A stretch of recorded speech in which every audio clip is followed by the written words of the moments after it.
제3강 행정상 법률관계에 관한 강의를 시작하도록 하겠습니다. 행정상 법률관계는 크게 행정상 법률관계의 종류와 그리고 거기에 나오는 당사자 그리고 개인적 공권의 확대 이론으로 나눌 수 있습니다. 이 중에서 특별권력관계, 공무수탁 사인의 개념 그리고 개인적 공권을 확대하는 사항이 시험 문제에 많이 출제되고 이 부분들을 여러분들이 잘 정리하셔야 될 거라는 생각이 듭니다. 네, 행정법 관계에 대해서 여러분들 배우셨는데요. 행정작용법과 특별권력관계론이 중요한 이론에 해당합니다. 특히 행정작용법은 행정사법에서 어떻게 공법적 원리가 적용이 되는지 그리고 이것이 충돌됐을 때 어떻게 문제를 해결하는지에 관한 문제들이 많이 나옵니다. 그리고 특별권력관계는 당연히 특별권력관계의 한계 이론에서 출제되는 편입니다. 행정상 법률관계는 행정 주체와 그 상대방의 관계로 볼 수 있습니다. 이 상대방은 사인이 될 수도 있고 국가나 공공단체처럼 행정 주체가 될 수도 있습니다. 자, 이러한 행정상 법률관계는 크게 행정 조직과 작용으로 나누고요. 그 조직법적 관계에는 행정 주체 내부 간의 관계와 행정 주체 상호 간의 관계로 나눌 수 있습니다. 행정 주체 내부에서는 행정기관 내에서의 상하 관계를 우선적으로 고려하게 됩니다. 그러한 관계가 상당히 많고 거의 대부분을 차지하기 때문입니다. 그 밖에도 지자체 내에서 지방의회와 지방자치단체 장 간의 권력 갈등이나 견제관계가 고려될 수도 있습니다. 자, 이러한 행정주체 내부에서는 원칙적으로 독립한 상호 간의 권리관계가 아니기 때문에 별도의 규정이 없는 한 행정소송이 불가능합니다. 별도의 규정이 있다면 지자체 내부에서 기관소송이 이루어지는 경우가 논의가 될 수 있겠죠. 자, 그래서 지자체장은 지방의회가 재의결한 법률안, 조례안이죠. 자, 지자체에서는요, 조례안에 대해서 이 조례가 법령에 위반된다고 생각하는 경우 지방자치법 22조에서 법령의 범위 안에서 조례를 만들어야 되니까요. 이러한 경우에 재의결된 날부터 20일 이내에 제소할 수 있다. 이렇게 명시적으로 규정이 있는 경우에는 행정주체 내부에서도 소송이 대상이 될 수 있습니다. 자, 행정주체 상호 간의 권력 관계가 있을 수 있는데요. 국가나 지자체 또는 지자체와 지자체 상호 간의 권력 관계가 행정상 법률 관계가 생길 수 있습니다. 자, 이러한 행정주체 상호 간에는 행정소송이나 권한쟁의 심판이 인정이 되는 경우가 있는데 이것도 법률의 규정이 있는 경우에 인정이 되고 있습니다. 예를 들어서 169조에 의해서 지방자치단체의 장은 이 국가에서 내린 지자체에 대한 자치사무에 관한 명령이나 처분에 대해서 이의가 있는 경우에 제소할 수 있다. 이렇게 보고 있습니다. 자, 국가와 자치단체는 다른 행정주체죠. 그래서 이 행정주체 상호 간의 관계를 다루는 법률로 볼 수 있습니다. 행정상 법률관계는 공법관계와 사법관계로 분류되는데 이 분류는 그 관계의 성격에 따라서 달리 보는 겁니다. 주체는 동일합니다. 자, 국가와 사인 간의 관계가 우월적 지위에서 수직적 형태로 이루어지는 경우를 공법관계라고 봅니다. 자, 이러한 공법관계는 국가가 우월적 지위에서 이루어지기 때문에 그 관계에서 명령적 어떤 처분이 이루어지는 경우가 일반적입니다. 권력관계란 국가 등 행정 주체가 개인에게 명령 강제하거나 법률관계를 형성, 변경, 소멸시키는 등 국가 행정 주체가 일반인에게는 주어지지 않는 우월적 지위에서 일정한 행위를 하는 것을 말합니다. 그래서 이 공법관계는 크게 권력관계와 비권력관계로 분류할 수 있는데요. 권력관계는 세금을 부과하거나 병역처분을 하거나 건축허가를 취소하는 것과 같은 어떤 명령적 행위가 이루어지게 됩니다. 이러한 경우로 인하여 권리를 침해를 받게 된 당사자는 항고소송을 통해서 권리구제를 받게 됩니다. 자, 한편 권력관계와 사실은 굉장히 유사한데 그 수단이 명령적인 수단, 권력적 수단이 이용되지 않는 것을 비권력관계라고 합니다. 행정지도나 공법상 계약 또는 행정조사와 같은 사실행위를 활용하게 되는데요. 이 경우에는 공법적 수단은 쓰이지만 그것이 권력관계는 아니기 때문에 당사자 소송을 통해서 권리구제를 받게 됩니다. 자, 이와 같이 과거에는 국가와 사인 간의 관계가 우월적 관계에서 이루어지는 처분과 같은 개념이 주로 활용이 되었다면 오늘날에는 국가와 사인이 대등한 관계로 어떤 행정행위를 하게 되는 경우가 증가하고 있습니다. 대표적인 것이 국고관계와 행정사법관계입니다. 국고관계는 조달이나 영리행정을 말하는데요. 국가가 사인으로부터 일정한 물품을 구매하는 것이 조달관계입니다. 조달행정은 국가와 사인이 사실 물품을 구매하는 것은 사인과 사인이 물건 사고 파는 것과 다를 게 없다라고 보아서 이 관계에서는 민법의 원리가 그대로 적용이 되게 됩니다. 물론 그 사이에 국가계약법이 개입되기 때문에 공법적 규제는 존재하게 됩니다. 하지만 그래도 기본적인 원리는 민법이기 때문에 권리구제도 민사법원으로 가서 받게 됩니다. 자, 이러한 관계와 조금 별도의 관계가 행정사법관계입니다. 행정사법관계를 일본에서는 관리관계라고 표현하기도 하는데요. 관리관계는 행정주체가 공물, 도로나 공원을 관리하거나 공기업, 우편이나 병원, 상하수소 등을 경영하는 것처럼 공권력 주체가 아니라 공적 재산이나 사업을 관리하는 주체다라고 보는 겁니다. 이 관리하는 주체이기 때문에 국민과 대등한 관계에서 하는 것이지 우월적 지위에서 하는 것이 아니다라는 관념이 등장하게 됩니다. 자, 이러한 개념이 우리나라에서는 일반적으로는 행정사법관계다라고 보는 건데요. 이러한 행정사법관계는 비슷한 대상, 공기업 관계를 규율하고 있긴 한데 다만 이를 바라보는 관점이 행정기관이 사법 형식에 의해서 직접적으로 공행정 의무를 수행하는 것이고 다만 일정한 공법적 규율을 받는 것이다 라고 보는 관념입니다. 결국은 이것 어떤 상황을 바라보는 관점에 따라서 이름이 다른 건데요. 물론 적용 법리도 조금씩 달라지긴 합니다. 자, 이러한 행정사법관계는 대표적으로 전기나 가스 서비스, 가스나 그 다음에 국공영 스포츠 시설이나 또는 폐기물 처리 영역처럼 국민들에게 공적인 서비스를 제공하는 관계다라고 보시면 됩니다. 행정상 법률관계를 조금 더 구체적으로 검토해 보도록 하겠습니다. 행정상 법률관계의 가장 처음에 나오는 것 바로 공법관계로 보실 수 있습니다. 이 공법관계 중에서 권력관계는 국가가 국민의 행정주체가 공권력 주체로서 우월적 지위에 있습니다. 이 우월적 지위에서 국민에 대해서 일방적으로 명령과 강제하는 법률관계가 발생, 변경, 소멸하는 것으로 보시면 됩니다. 가장 대표적인 것이 과세처분 또는 시정명령처럼 국민에게 뭔가를 명령하는 행위입니다. 자, 이러한 명령하는 행위는 공법 원리가 적용이 되고 이러한 행위로 인하여 국민의 권리가 침해된 경우에는 항고소송으로 다툴 수 있습니다. 자, 한편 비권력 관계는 권력 관계는 아니지만 행정 주체가 어떤 공무를 유지 관리하거나 공공재화나 서비스를 제공하거나 공급하기 위해서 국민들 즉 사인들 간의 관계를 유도하는 행정행위를 말합니다. 관리, 급부 또는 유도행정을 말합니다. 권력적 수단을 직접 사용하지는 않습니다. 그래서 약간 다른 형태죠. 계약의 형태를 씁니다. 그렇지만 공법 원리가 적용되기 때문에 이를 공법상 계약이라고 하거나 또는 사실행위, 실질적으로 엄격한 권력적 수단을 쓰진 않지만 지도나 행정조사를 하는 것처럼 기본권을 침해를 할 수는 있지만 그래도 명령적 수단을 쓰지 않는 것, 이러한 관계를 비권력 관계라고 합니다. 이러한 비권력 관계에도 역시 기본권 침해를 하거나 국민의 권리 의무를 침해할 가능성은 언제나 있습니다. 이에 따라서 공법 원리가 적용이 되고 이에 대해서 당사자 소송으로 다툴 수 있습니다. 자, 관리관계는 민영화 논리에서 아까 보셨던 것처럼 국가의 공적 재산이나 사업을 관리 주체로 해서 행정 주체 사인 간의 관계를 관리 주체로 하는 행정 주체와 사인 간의 관계를 말하고 이거는 일본에서 주로 논의가 있고요. 이거는 구체적으로 행정사법 관계에서 여러분들이 보시게 되실 예정입니다.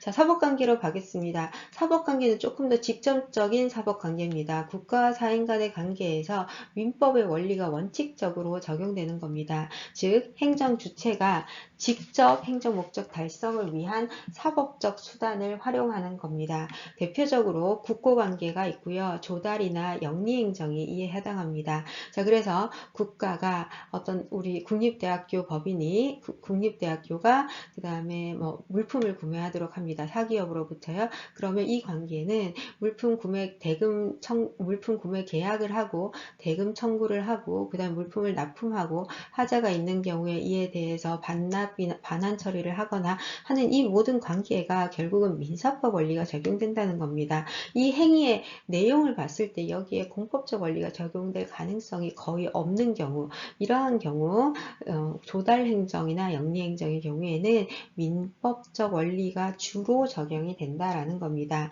자, 영리행정은 국가가 경영이나 주식에 직접 참가해서 어떤 시장에서 활동하는 하나의 주체로서 활동하는 경우를 말합니다. 자, 그러면 이 조달행정과 영리행정에서 문제가 됐을 때 이러한 경우에 어떠한 원리가 적용이 되는지에 관한 판례가 있어서 잠깐 보시도록 하겠습니다. 자, 지자체가 일반 재산을 입찰이나 수의계약으로 매각합니다. 그러면 지자체가 주체가 되지만 상대방은 사인이죠. 자, 이 둘 사이에 거래가 있는 거예요. 일반 국가가 소유하고 있는, 지자체가 소유하고 있는 일반 재산을 파는 겁니다. 자, 이러한 경우에는 기본적으로 이 둘 간의 관계는 사경제 주체의 지위에서 하는 것이다 라고 보고요. 그 안에는 계약 자유의 원칙, 사적 자치, 그 다음에 신의 성실의 원칙이 인정된다 라고 보고 있습니다. 그리고 다만 그래서 이게 원칙적으로는 사법 관계가 적용이 됩니다. 다만 일정한 제한을 두고 있다고 했죠. 그래도 매각 절차를 투명하고 공정하게 운영할 필요가 있기 때문에 국가계약법에서도 사적 원리가 원칙적으로 적용이 되지만 일반적인 조달 입찰에 관한 이제 공법적 제약이 들어갈 수밖에 없는 겁니다. 행정사법은 오늘날 굉장히 많은 문제가 되고 있는 영역입니다. 행정사법은 주로 급부나 유도행정과 같은 곳에서 이루어지는데요. 이 행정에서 비권력 관계에 해당하는 행정작용을 사법의 형식으로 수행하는 것입니다. 자, 이러한 사법의 형식으로 수행하는 공행정에 대해서 많은 행정법 학자분들은 행정의 사법으로의 도피다라고 비판을 하고 있습니다. 왜냐하면 이러한 전기나 가스, 수도를 공급하는 것은 국가의 근본적인 역할인데 이것을 사기업의 영역으로 넘기고 있다라고 비판을 하시는 겁니다. 자, 그 행정사법은 구체적으로 생존 배려역이나 자금지원 영역에서 이루어지고 있는데요. 예를 들어 전기가스, 하수나 폐기물, 그 다음에 국공립공원이나 국립극장 같은 것들을 말합니다. 수도법이나 철도사업법, 우편법 같은 데에서 직접적으로 규제를 하고 있습니다. 물론 자금지원 행정도 이에 해당합니다. 이렇게 국가가 제공해야 하는 서비스를 왜 사법의 형식으로 하는 것이 더 유리하고 편리할 한 것인가에 관해서는 행정학적으로도 여러 논의가 있는데요. 사실 무엇이 옳다 이런 걸 미리 정의하기는 쉽지는 않은 것 같습니다. 예를 들어서 대륙법계 국가, 우리나라나 독일의 관념에서 봤을 때는 이러한 전기나 수도, 가스와 같은 것은 국민의 국민의 기본적인 권리다라고 보는 겁니다. 국민이 누려야 될 아주 중요한 권리라고 하는 거죠. 그렇죠? 따라서 이러한 대륙법계 관점에서는 이러한 서비스는 특수한 서비스이기 때문에 국가가 지배하고 국가가 직접 제공해야 된다. 국민에게. 그런데 국민이 이걸 공짜로 무료로 이용할 수는 없잖아요. 그래서 여러분들이 전기세도 내고 수도세도 내고 철도 이용료도 내고 공공버스 이용료도 내고 하는 겁니다. 하지만 여러분들이 이 서비스를 이용할 때 굉장히 저렴한 가격에 이용할 수 있도록 사회 또는 사회 소외 계층들도 충분히 접근할 수 있도록 국가가 가격을 관리하고 있는 겁니다. 그런데 국가가 관리하다 보니까 가격이 직접 관리되니까 결국은 무엇으로 이어지느냐? 바로 뭐예요? 서비스 질이 저하되는 현상. 그리고 가격 경쟁이 없게 되니까 결국은 독점이잖아요. 그렇죠? 그래서 오히려 국민들에게 또 다른 또 피해라고 볼 수는 없겠지만 질 좋은 서비스를 선택할 수 있는 권리가 없어지게 되는 거죠. 자, 이와는 반대로 영미법계 미국 같은 경우는 어때요? 이러한 서비스를 제공하는 것도 사경제 영역에 맡기고 있습니다. 그래서 미국 같은 경우는 특정 주다 그러면 그 주에서 뭐예요? 물론 주법에 의해서 상당히 여러 가지 공적인 규제가 가해져 있긴 하지만 전기 서비스도 사기업에서 공급을 하고요. 수도도 결국 사기업의 형태로 공급을 하고 있습니다. 물론 주법의 규제를 받기 때문에 결과적으로는 지금 우리나라에서 민영화된 공기업의 형태와 거의 유사한 규제를 받고 있는 것으로 보입니다. 일부 주에서는 오히려 더 강한 가격이나 여러 가지 규제를 하고 있는 것으로 서비스 자체에 대한 규제를 하고 있는 것으로 보이는데요. 무엇이 옳다고 보기는 상당히 좀 어렵지만 그럼에도 불구하고 우리가 공기업의 민영화를 상당히 반대하는 이유 중에 하나는 뭐예요? 공기업의 사법적인 원리가 지나치게 도입되게 되면 결국은 그 어떤 서비스 제공의 유연화를 근거로 해서 뭐가 이루어지게 돼요? 어떤 가격 통제나 결국은 고용 관계나 그다음에 여러 가지 안정적인 서비스 공급에 어려움이 있을 수 있다 이렇게 보는 관점입니다. 하지만 최근에는 이러한 논의들이 함께 이제 결합이 되면서 서비스가 굉장히 민영화된 경우가 많이 이루어지고 있죠. 바로 이게 행정사법의 영역에서 여러분들이 앞으로 많이 보실 내용입니다.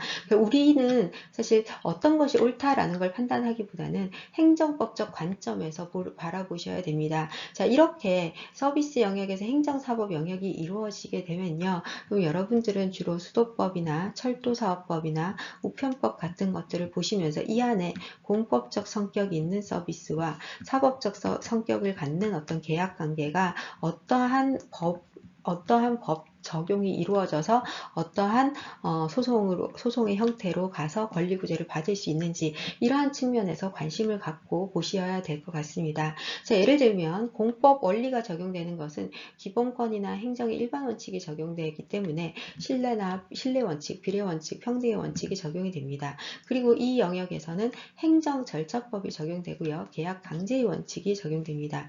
그러나 본질적으로 이 형태는 결국은 어디로 가느냐?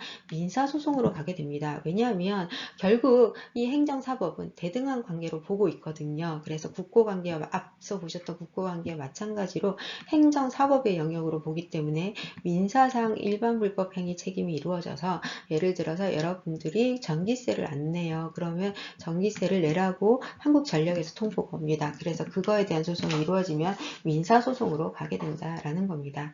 자, 이러한 행정사법 영역에서의 법적 성질은 무엇이냐? 공법에 의한 작용 권한이 부여됩니다. 그런데 그래서 기본권이나 공법 원칙에 기속되게 되고요. 사법 원리가 적용은 되지만 수정하고 제한된 내용들이 적용이 됩니다. 자, 권리구제 측면에서는 전화가입 계약 해지 사건처럼 민사소송으로 가게 됩니다. 특별권력관계는 특수한 행정 영역에 있는 분야, 예를 들면 군부대나 수영자 또는 공무원 그리고 국립대학교 내부의 구성원과의 관계에서 일방이 타방을 지배하고 복종하는 관계가 여전히 유지되는 경우에 법치주의가 배제된다라고 보십니다. 자, 기본적으로 우리는 19세기 이후에 권력 분립이 형성이 되면서 모든 관계에는 법치주의가 적용된다라는 걸 배웠습니다. 입법자가 만든 법률을 행정부가 집행하게 되고 이에 대한 사법적 통제를 받게 되는 거죠. 자, 이러한 법치주의는 모든 관계에서 적용된다는 것이 원칙입니다. 자, 그런데 국가가 과거에 절대 권력을 가지고 있었기 때문에 모든 국민에 대한 지배복종 관계가 인정이 되었지만 오늘 이 관계가 무너지면서 이 지배복종 관계가 이제 완전히 없어지게 되는데 그럼에도 불구하고 여전히 남아 있어야 되는 아주 특별한 관계가 있는 겁니다. 자, 이게 바로 특별한 권력 관계가 유지되는 관계다라고 해서 핵심적인 영역이다. 지배복종이 필요한 무엇이냐? 예를 들면 군대인 경우입니다. 그 다음에 수형자인 경우입니다. 여기 여기에는 군주가 여전히 행정 행위를 함에 있어서 자유롭게 행정 행위를 할 수 있도록 남겨둬야 되는 것이다. 이러한 경우에 무엇이 배제되느냐? 바로 법률 유보의 원칙, 법치행정의 원칙이 배제됩니다. 그리고 국민의 기본권 보호 원리, 기본권 적용 작용도 배제됩니다. 그리고 사법심사도 배제됩니다. 자, 이러한 경우에 결국은 예를 들어서 국립대학교나 공모 수영자인 경우에 특별한 지배복종 관계에 있는 이 상급자가 나의 기본권이나 권리를 침해했을 때 사법심사가 배제된다. 권리구제를 받을 수 있는 길이 없게 되는 거죠. 그래서 기본권 침해 가능성이 매우 높은 영역입니다. 자, 이러한 특별권력 관계는 과거 19세기 독일 절대군주정이 붕괴되고 난 뒤에 외견적 입헌주의가 발달함에 따라서 등장한 이론으로 독일에서 발달한 특수한 이론입니다. 독일의 수영자 판결을 보시면은 독일 재소자가 교도소 생활에 불만을 담은 서신을 발송했는데 교도소장이 이를 발송하지 않고 압류해 버렸습니다. 자, 이에 대해서 당사자가 소송을 제기했는데 특별 권력 관계에 있기 때문에 소송의 대상이 되지 않는다라고 본 겁니다. 자, 이러한 특별 권력 관계가 여전히 남아있는 영역 여러분들이 한번 생각해 보실 수 있습니다. 자, 법률에 의한 성립, 입대, 전염병 환자의 강제 입원, 그 다음에 죄수의 수감입니다. 자, 이러한 경우에는 당사자가 원하지 않더라도 법에 의해서 자동적으로 관계가 형성이 되는 겁니다. 한편 동의에 의한 성립도 있습니다. 임의적인 동의관계 또는 의무적인 동의관계가 형성되기도 합니다. 자, 이러한 특별관계적 관계는 공법상 근무관계와 영조물 이용관계, 특별감독관계, 사당관계가 형성 그 유형으로 논의됩니다. 특별권력관계 내에서 지배권자는 피지배권자에 대한 포괄적 지배권을 부여받게 됩니다. 따라서 지배권자는 교도소 제소관계나 군복무관계처럼 법률 유보의 원칙을 원칙적으로 완화하게 되고요. 폭넓은 재량권을 가지고 명령이나 징계를 할 수 있는 권한을 부여받게 됩니다. 이러한 특별권력관계 내에 있는 국민들이나 피지배자는 기본권도 제한받게 되는데요. 대표적으로 공무원의 주거 제한이나 국공립대학교의 집회 제한, 그리고 수용자에 대한 서신검열 이러한 내용들이 논의가 되었습니다. 우리 헌법 제37조 2항에 의하면 국민에 대한 기본권 제한은 원칙적으로 법률에 의해서만 가능합니다.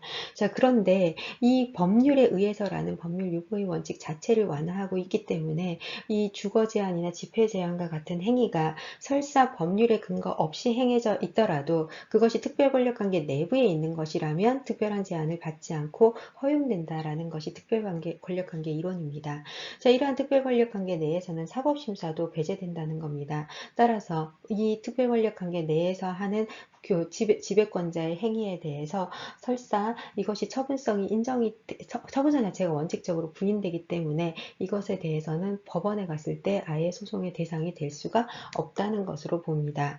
자, 이러한 특별권력관계가 여전히 존재해야 되는가에 관해서는 의문이 있을 수 있겠습니다. 당연하겠죠. 아까 말씀드렸던 것처럼 기본적으로 모든 국민은 재판받을 권리가 있고 그 다음에 국민들의 기본권이 헌법에 의해서 보장이 되고 있는데 그럼에도 불구하고 자꾸 국가가 포괄적 지배권을 갖는다라고 하는 것은 현대적인 행정법 이론에서 맞지 않습니다. 그래서 전면적 부정설은 재판을 받을 권리 107조 2항과 그 다음에 헌법에 주어진 여러 가지 기본권에 근거해서 그리고 37조 2항 기본권 제한의 한계를 근거해서 이러한 특별권력관계는 인정될 수 없다라고 보는 전면적 부정설이 있습니다. 반면에 이제 이러한 전면적 부정설에 대해서는 여전히 이제 특별권력관계 이론이 논의가 되고 있다는 점을 전제로 했을 때 개별적으로나 또는 제한적으로 긍정해야 된다라는 학설도 논의가 되고 있습니다. 대표적인 제한적 긍정설은 독일학자인 울레의 견해입니다. 이 울레는 공무원의 관계라 할지라도 특별권력관계로 여전히 남겨둬야 되는 어떠한 관계가 남겨 있다라고 해서 그 부분을 업무수행관계 또는 경영관계라고 부릅니다.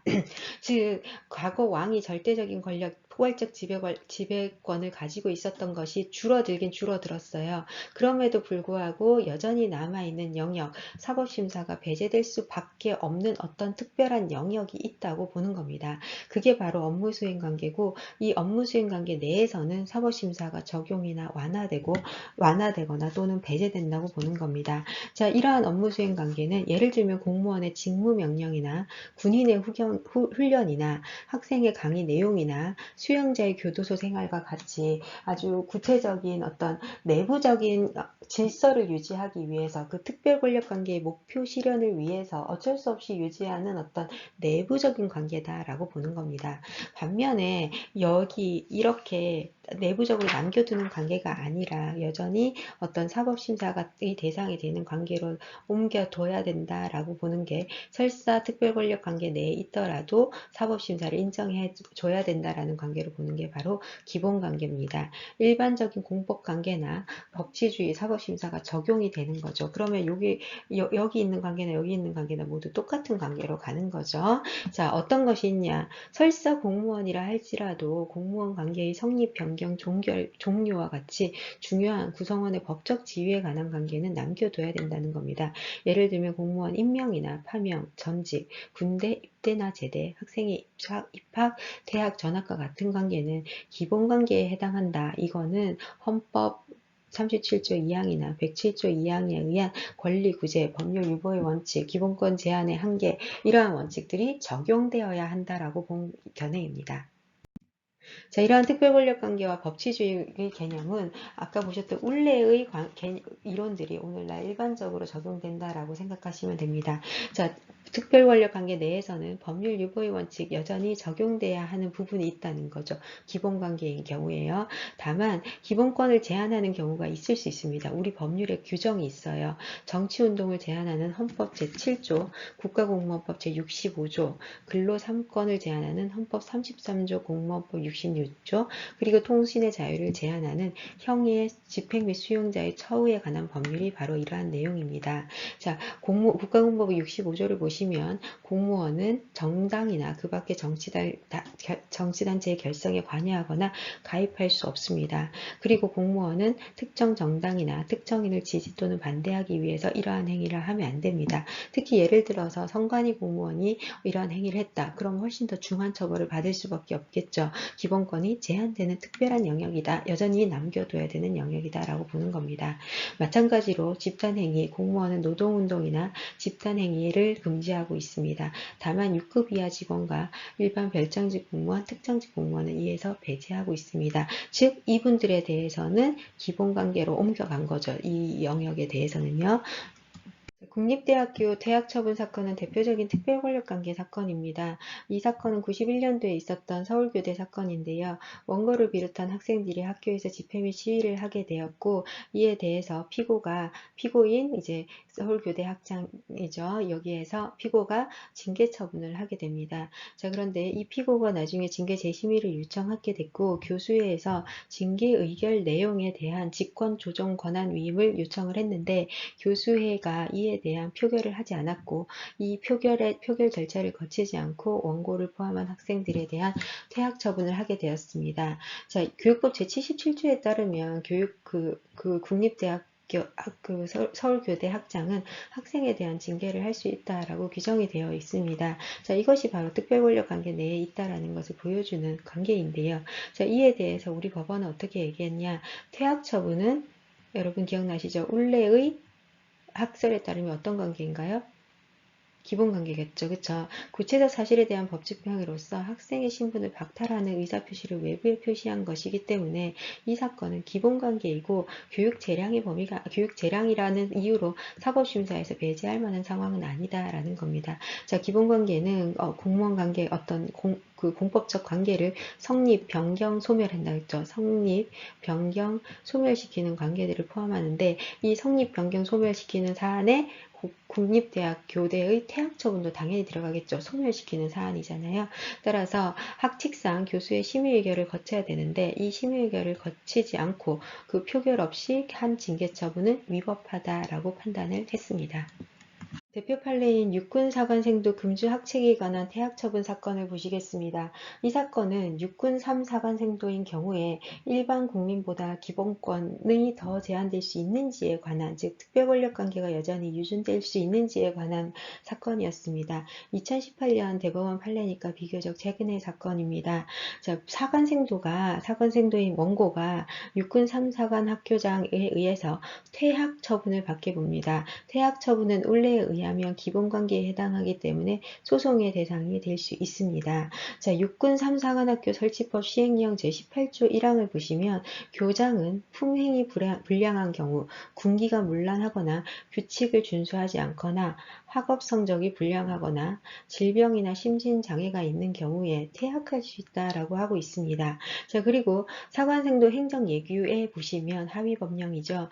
여기에 특별한 규정이 있습니다. 즉 뭐냐면 생도는 음주를 할 수 없다. 단 부득이한 부모님의 상기일 등 본인이 음주를 해야 할 경우 사전에 승인을 받아서 이제 해야 된다라는 금주학칙이 있었고, 이 금주학칙에 의하면 2회 이상 반복될 때는 원칙적으로 퇴학이다라고 규정을 하고 있습니다. 자, 이 규정에 대해서 당사자인 원고는 퇴학 처분을 받고 난 뒤에 이 규정이 기본권을 침해한다라는 취지의 소송을 냈습니다. 자, 첫 번째 쟁점은 구예규 12조 1호가 과도한 침해다라는 겁니다. 생도는 음주를 할 수 없다라는 건데, 이것은 모든 사회생활에서까지 예외적으로 금주 의무를 이행하도록 요구하고 있는 것은 일반적 행동 자유권과 사생활의 비밀과 자유를 너무 침해한다라고 봤고요. 그 다음에 두 번째가 이제 우리 행정법에서 주요 쟁점입니다. 자, 이러한 규정에 의한다 할지라도 이에 의한 퇴학 처분은 당연히 소송으로 다투어져야 된다라는 겁니다. 특별권력관계 내에 있다 할지라도. 자, 보십시오.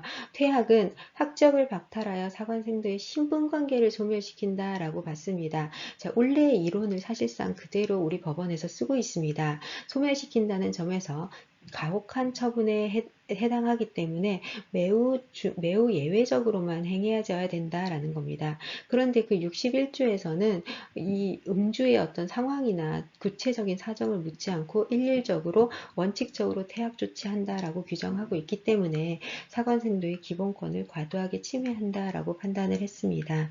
예, 그래서 특별권력관계 내에서도 퇴학 처분이라는 것에 대해서 사법부가 심사를 했고, 심사의 결과 이 퇴학 처분은 과도하다라고 판단이 이루어졌습니다. 이 판단 이후에 이제 관련 규정이 개정이 됐습니다. 그래서 사복 상태로 사적인 행동을 하는 중에 사관생도가 음주를 하는 것은 허용이 된다라고 바뀌었습니다. 대표 판례에 관해서는 제가 한글 파일로 올려드렸는데요. 이 대표 판례의 줄 그어진 부분을 중심으로라도 한번 정리해 주시면 좋겠습니다. 여러분들이 바쁘시고 시간이 없으시기 때문에 한글 파일을 이제 판례 원문을 다 보시기가 쉽지는 않습니다. 그래도 되도록이면 지금 보실 수 있는 만큼이라도 봐두셔야지 3학년 때 이제 행정법 때문에 정리하는 데 시간이 많이 걸리는데요. 그러한 시간을 조금이라도 절약하실 수 있도록 지금 조금이라도 더 봐주셨으면 좋겠습니다. 그래서 당부 드릴게요. 자, 특별권력관계에서 이에 관한 법률 규정들이 있습니다. 보시면요, 퇴학사유에서 그 육군 3사관학교 교장은 사관생대를 퇴학시킬 수 있다라고 해서 재량권을 부여하고 있는데, 이 재량의 범위가 상당히 넓습니다. 품행이 매우 불량한 생도. 그 다음에 퇴학에 관한 규정이 학칙에서 정하도록 규정이 되어 있습니다. 자, 이에 근거해서 이제 사관생도에 관한 이 사건에서 금주조항에 대한 사관생도의 기본권 침해 여부를 판단을 했는데요. 여기 보시면은요, 사관생도는 그 종립 목적을 달성하기 위해서 필요한 한도 내에서 일반 국민보다 상대적으로 기본권이 더 제한될 수 있다라는 표현을 씁니다. 자, 이 표현은 결국은 우리나라 법원에서 특별권력관계를 인정하고 있는 거죠. 특별권력관계를 부정하고 있다라는 지문이 나온다면 틀린 지문입니다.